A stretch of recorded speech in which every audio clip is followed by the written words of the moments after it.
ഒരു ചിക്കൻ കറി അങ്ങോട്ട് ആക്കിയാലോ ഇന്നും. നൈറ്റ് കഴിഞ്ഞ് വന്നതാണ്. ഇന്ന് നൈറ്റ് ഓഫാ. നൈറ്റ് ഓഫ് ആകുമ്പോൾ നിങ്ങൾ വിചാരിക്കും നിനക്ക് കിടന്ന് ഉറങ്ങണ്ടേ പെണ്ണേന്ന്. എനിക്ക് ഉറങ്ങണം, പക്ഷെ നൈറ്റ് ഓഫ് ഞാൻ ഉറങ്ങാറില്ല. കാരണം എന്താണെന്നറിയാം, അന്ന് പോകണ്ടല്ലോ എന്നുള്ള സന്തോഷത്തിൽ. അപ്പം ഞാൻ പാൻ അടുപ്പത്ത് വെച്ചു. ഇത് പാനല്ല, അണ്ടാവ് അടുപ്പത്ത് വെച്ചു. ഈ ഐസ്ക്രീം ഇരിക്കുന്നു, ഒറ്റയ്ക്ക് ഇത് തിന്നു തീർക്കുകയാണ് ഞാൻ. ചോറ് നേരത്തെ ഞാൻ വെച്ചായിരുന്നു. പിന്നെ കടുകുമണികൾ പൊട്ടിത്തെറിച്ച് അപ്പുറത്തിരിക്കുന്ന ചോറിനകത്തേക്ക് പോയി വീണിരിക്കുന്നു. എന്താല്ലേ, നോക്കണ്ട, സവാള എനിക്ക് ഇഷ്ടമുള്ള രീതിയിലാണ് ഞാനങ്ങോട്ട് അരിഞ്ഞേക്കുന്നത്. നിങ്ങൾക്ക് ഇഷ്ടമുള്ള രീതിയിൽ അരിഞ്ഞാൽ എന്തായാലും നമുക്ക് കഴിക്കാനുള്ളതല്ലേ.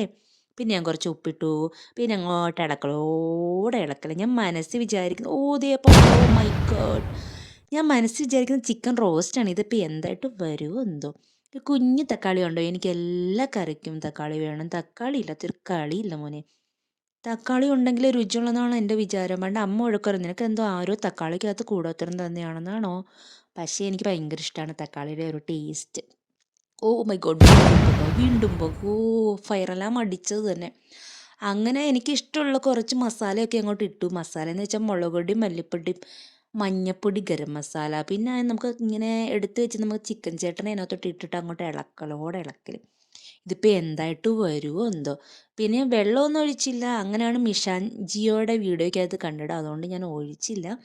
പിന്നെ അങ്ങോട്ട് ഇളക്കിക്കൊടുത്ത് അടച്ചു വെച്ച് കുറച്ച് നേരം വേവിച്ചങ്ങോട്ട് ഇളക്കിക്കൊടുത്ത്. ഇതിപ്പോൾ റോസ്റ്റാണോ കറിയാണോ എന്താണോ, കുറച്ചെടുക്കട്ടെ ചേട്ടാ.